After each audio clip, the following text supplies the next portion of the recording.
So what does your survival library look like? This is the Prepared Suburbanite with a quick review of what's in our survival library. Stick with us.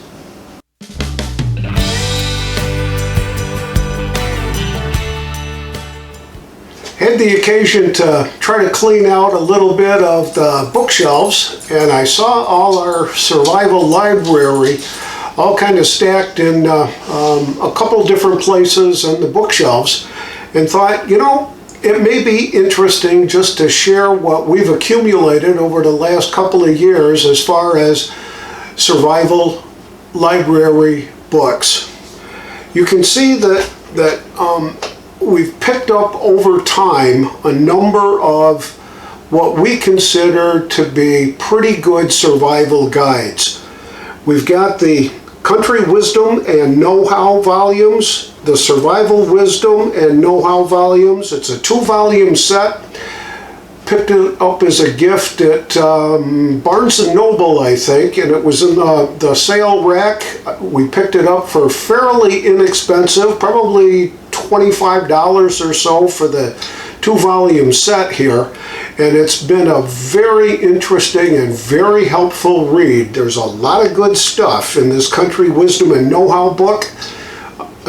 Canning, cooking, pruning, planting, gardening, those kinds of things. And then Survival Wisdom and Know-How, which is really more bushcraft oriented, how to survive out in the wild, identifying footprints, tracking animals, setting snares, those kinds of things are fairly well detailed in these 2-volume books here. Our son, a couple of years ago at Christmas, got us the National Audubon Society book on the Field Guide to Mushrooms. Great book. You can use this book. It's fairly detailed, so you can determine the differences between the good mushrooms, the bad mushrooms, toadstools, what's poisonous, what to look out for. There's a lot of good picture references in here, how the mushrooms appear, where they grow, what climates they're in, where you're going to find them in certain geographic locations. Very helpful to have in your library. I picked up, just because I needed it, was the Peterson Field Guide to Eastern Trees. Now, because we live on the East Coast, this one comes in very, very handy. There's a whole section in here devoted specifically to the tropical areas down around Florida and all that, with the trees that are indigenous to that area. But there's an extensive amount of information and knowledge in here about trees, how to identify them, what the trunk looks like, what the bark looks like, how the leaves grow, how to differentiate the different species of the trees and all that. And I found it very, very helpful, so that I know what kind of trees I'm looking at. And as we purchased our bug out location, there were a number of trees that just, I couldn't put my finger on exactly what they were. Sure, I can tell an ash from a maple tree and an oak from a pine tree, but there are so many different varieties of trees, what they're good for, all that kind of stuff. Very, very helpful book, and I found it very, very valuable as we traipsed through our bug out location in the woods, making sure that we could identify those trees up there, keep the ones that we wanted to keep, and make sure that we got rid of the ones that were considered trash trees, if you know what I mean.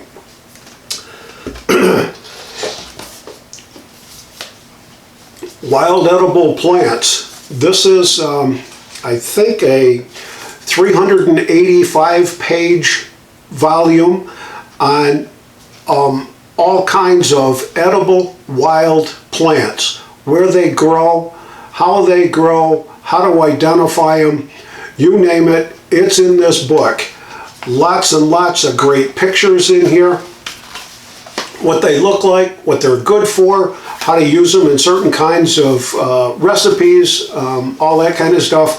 Very helpful book for your survival library. Extreme Survival This was also on sale at, I think, a Barnes & Noble, yep, in their bargain bin, called Extreme Survival. It's got all kinds of very interesting articles and topics in here. How to build canoes, how to treat wounds, how to build shelters when you don't have a tarp, those kinds of shelters, how to just stay alive in very dangerous type situations. Written by a number of different contributors in this. Some are military, some are survival experts. Very interesting reading, a lot of good knowledge and information in here. My son, for Christmas last year, gave us a copy of Bushcraft 101. This is Dave Canterbury's book on bushcraft and bushcraft survival. A lot of good stuff in here, a lot of very detailed information about knots and knot tying, how to cut a tree down, how to sharpen tools. It's been very, very handy. It's a great book. James Wesley Rawls, I think this was the first book that I got for our survival library. It's the How to Survive the End of the World as We Know It by James Wesley Rawls. Very, very good. Deals with water, why it's a key resource, filtration, transportation, storage of it, food storage, how much to store, fuel, powering your home, how to grow a garden, orchard, trees, livestock, medical supplies, medical training, communications, home security, when to bug out, investing, bartering. There's a ton of good information in here. And James Wesley Rawls is one of the most influential and renowned prepper experts in our world. He is just absolutely fantastic. This is an invaluable volume for your survival library. On the fun side, I also read a lot of the end of the world fiction books. Joe Nobody's books, the Holding Their Own series. I've got the whole series from 1 to, what's the most recent one? Holding Their Own. This is volume 11. Excellent, excellent storyteller. A lot of good tips in here, and it's a very, very good read. Got a whole bunch of those. Invested in Glenn Tate's 299 Days series. Excellent, excellent book on what happens at the end of the world and how this group of people survived and what they did to rebuild our country after the shit hits the fan. Very interesting read, very detailed, and a lot of fun. Also picked up James Wesley Rawls' Founders series, which contains the Patriots, the Survivors, the Expatriates. There's a whole series that he's put out that are in the fiction genre, and I found them all very helpful and a very good read. Some of the other oddball things that we picked up over time, and only because it was recommended on certain websites, was Lucifer's Hammer, one of the original End of the World scenario books. It's a very interesting read, done a number of years ago. Larry Niven and Jerry Pournelle wrote this book. It's probably one of the originals in the End of the World scenario type fiction books. One of my all-time favorites is from William Forstchen, 1 Second After. I've read this. It's just absolutely riveting. And there's a lot of good information in here if you pick out the fact from the fiction. It's an extraordinarily well done book, and I understand that he's come out now with a sequel to this. I haven't read it yet, but it's on my list for my Christmas wish list from a family member, that kind of a thing. And I actually happened to meet this guy, Warren Ray. He was at one of the Dixie Gun shows a few months ago, and he was selling his book, self-published. It's called Shadow Patriots. Pretty good read, not exactly the same genre that I was actually used to, but he's put together a compelling story, and he's got, I think he's on his second or third follow-up book, sequels to The Shadow Patriots. So it's a pretty good read. I'd recommend it. Put this up just to get some ideas flowing. Like to find out what you, my subscribers, are compiling in your libraries, so that maybe we can share some information about what's a good read, what's not a good read, what's a helpful book, what books are just not worth buying, those kinds of things. So this is our survival library. It's just getting started, having a lot of fun with it. I enjoy reading. I've been reading pretty much consistently. I read at least 1 or 2 books a month, and I really do want to continue to focus on survival training, bushcraft training, first aid, you name it, all those kinds of things, and then to enjoy reading on the fiction level. So when I started to edit the footage that you just saw, I realized that I had forgotten a huge part of our survival library, and that is printed recipes. My wife has a real compulsion about researching and digging up all kinds of different recipes from all kinds of different sources.